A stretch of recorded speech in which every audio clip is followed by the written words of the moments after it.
Hello everyone, this is Satpal and you are watching option seller. और आज के इस वीडियो में मैं आप लोगों को बताऊंगा कि कैलेंडर स्प्रेड और डायगोनल स्प्रेड में क्या डिफरेंस होता है। देखिए, कैलेंडर स्प्रेड और डायगोनल स्प्रेड हैं, ये दोनों ही लॉन्ग वे का स्ट्रेटजी हैं, तो ये थोड़ी सी कॉम्प्लेक्स हैं। इन स्ट्रेटजीज में क्या होता है, जो एक्सपायरी डेट है वो डिफरेंट होती है, इस वजह से इनका नेचर है वो थोड़ा सा कॉम्प्लेक्स होता है। तो लोगों को इनमें थोड़ा कंफ्यूजन रहता है कि डायगोनल स्प्रेड कौन सा होता है और कैलेंडर स्प्रेड कौन सा होता है। तो आज के इस वीडियो में मैं आपको यही बताऊंगा कि इनमें डिफरेंस क्या है और इनको किस तरह से ट्रेड करते हैं। तो चलिए अब बिना टाइम वेस्ट कि मैं सीधा आपको स्क्रीन पर लेकर चलता हूं और दिखाता हूं कि डायगोनल स्प्रेड और कैलेंडर स्प्रेड में क्या डिफरेंस होता है। तो देखिए, ये मैं आपको ओपस्ट्रा के स्क्रीन पर ले आया हूं और निफ्टी अभी ट्रेड कर रहा है 17,500 पे।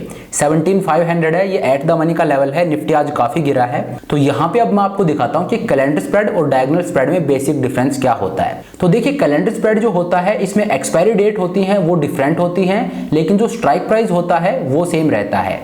और वहीं पे जो डायगोनल स्प्रेड होता है इसमें एक्सपायरी डेट होती है ये भी डिफरेंट होती हैं और जो स्ट्राइक प्राइस है वो भी डिफरेंट होते हैं। तो देखिए, मैं आपको दिखाता हूं।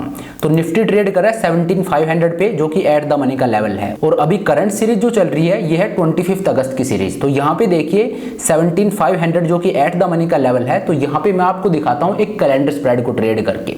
तो कैलेंडर स्प्रेड में क्या होगा, जो नियर मंथ होता है उसका ऑप्शन हम सेल करते हैं और जो फार मंथ का ऑप्शन होता है उसको हम बाई करते हैं। और उसके पीछे लॉजिक ये होता है कि जो फार मंथ का ऑप्शन है उसमें थीटा डिके है वो कम होगा, क्योंकि वो ऑप्शन हमने बाई कर रखा है। तो हम चाहते हैं कि वहां पे थीटा डिके कम हो, टाइम वैल्यू कम टूटे। लेकिन जो नियर मंथ का ऑप्शन होता है उसको हम सेल करते हैं और उसके पीछे का लॉजिक ये होता है कि जब हम ऑप्शन सेलिंग करते हैं तो थीटा डिके हमारे फेवर में वर्क करता है और थीटा डिके की स्पीड एक्सपायरी के पास में जाके बढ़ जाती है। इसीलिए हम जो नियर मंथ होता है उस एक्सपायरी में ऑप्शन को सेल करते हैं ताकि वहां पे हमें अच्छा खासा थीटा डिके मिले।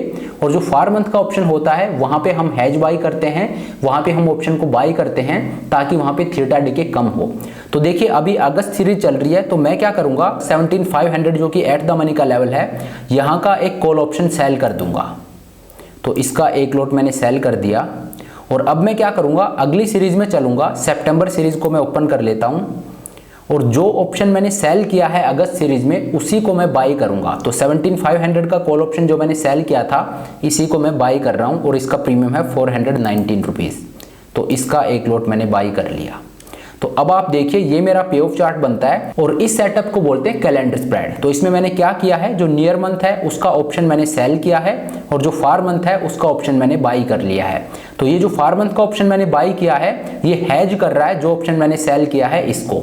इस वजह से ये अनलिमिटेड लॉस स्ट्रेटजी नहीं है, इसमें आपका लॉस है वो लिमिटेड होता है। और बेसिकली इस स्ट्रेटजी को ट्रेड किया जाता है वोलेटिलिटी को ट्रेड करने के लिए, क्योंकि ये एक लॉन्ग वे का स्ट्रेटजी है। जब मार्केट में वोलेटिलिटी बढ़ती है तो एक कैलेंडर स्प्रेड में हमें प्रॉफिट होता है, और अगर वोलेटिलिटी गिर जाती है हमारे ट्रेड के इनिशिएट करने के बाद तो फिर हमें लॉस होगा। जो ये विड्थ आपको यहाँ पे दिख रही है ये श्रिंक हो जाएगी अगर मार्केट में वोलेटिलिटी कम होती है तो, और अगर वोलेटिलिटी बढ़ती है तो ये प्रॉफिटेबल रेंज है जो ये विड्थ है ये भी बढ़ जाएगी। तो यहाँ पे प्रॉफिट और लॉस जो आपको दिख रहा है ये बड़ा अनफेवरेबल दिख रहा होगा कि मैक्सिमम प्रॉफिट है वो सिर्फ 4,000 रुपीज का है और मैक्सिमम लॉस है वो 15,000 रुपीज का है। तो इसका रीजन ये है कि एक तो मार्केट आज तेजी से गिरा है तो मार्केट में वोलेटिलिटी ऊपर गई है, उस वजह से अभी जो कंडीशन है ये कैलेंडर स्प्रेड के लिए फेवरेबल कंडीशन नहीं है। लेकिन मैं यहाँ पे आपको समझाने के लिए दिखा रहा हूँ तो ये बहुत रिलेवेंट नहीं रहता है।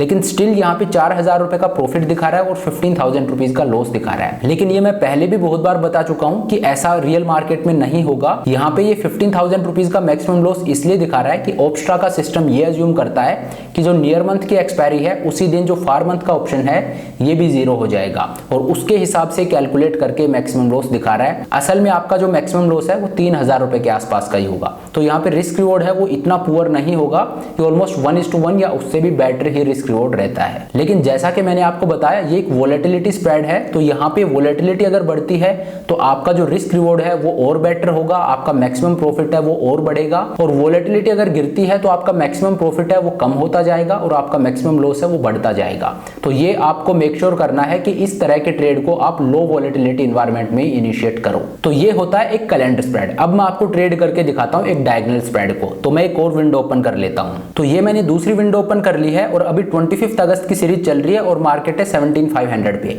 तो यहाँ पे अब मैं आपको एक डायगोनल स्प्रेड को ट्रेड करके दिखाता हूँ।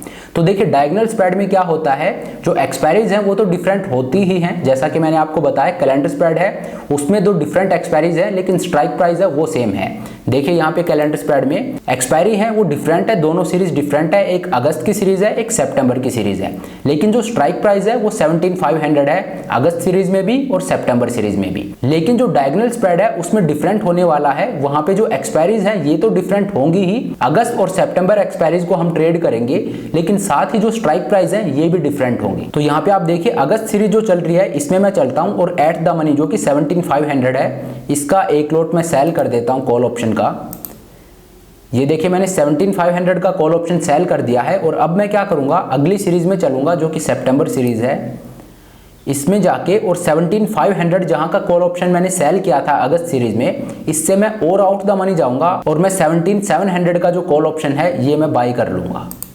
तो जो हैज मैंने बाई किया है वो मैंने थोड़ा आउट द मनी में जाके किया है और अब आप देखिए ये मेरा पे ऑफ चार्ट बनता है।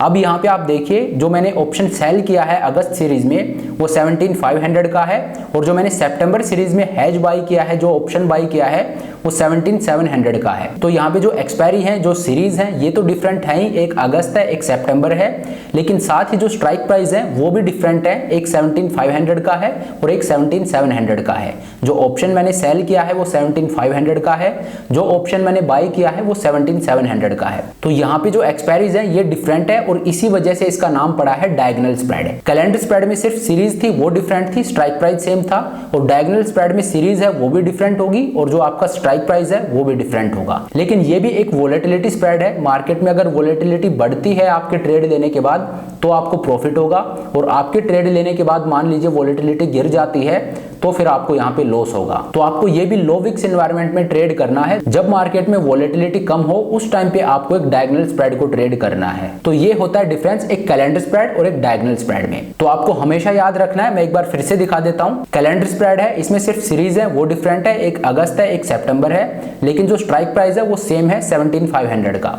वहीं पे जो डायगोनल स्प्रेड है इसमें सीरीज है वो तो डिफरेंट है ही, एक अगस्त है एक सितंबर है, लेकिन साथ ही जो स्ट्राइक प्राइस है वो भी सेम नहीं है, वो डिफरेंट है। और यही डिफरेंस होता है एक कैलेंडर स्प्रेड और डायगोनल स्प्रेड में। तो चलिए ये होता है डिफरेंस एक कैलेंडर स्प्रेड और डायगोनल स्प्रेड में। लोगों को एक कंफ्यूजन रहता है क्योंकि दोनों ही वोलेटिलिटी स्प्रेड हैं, दोनों में जो एक्सपायरीज हैं वो डिफरेंट होती हैं, इस वजह से लोगों को कंफ्यूजन रहता है एक कैलेंडर स्प्रेड और डायगोनल स्प्रेड में। तो इसलिए मुझे लगा कि मुझे एक छोटा सा वीडियो बनाना चाहिए जिसमें मैं बताऊं कि इन दोनों में डिफरेंस क्या होता है। और अब अगर आप मुझसे पूछो कि इन दोनों में से हमें क्या ट्रेड करना चाहिए, तो देखिए कैलेंडर स्प्रेड है वो थोड़ा लेस रिस्की होता है और डायगोनल स्प्रेड है उसमें थोड़ा आपका रिस्क बढ़ जाता है। तो शुरू करने के लिए पहले आप कैलेंडर स्प्रेड से कीजिए, उसमें एडजस्टमेंट करना भी कंपैरेटिवली इजी होता है।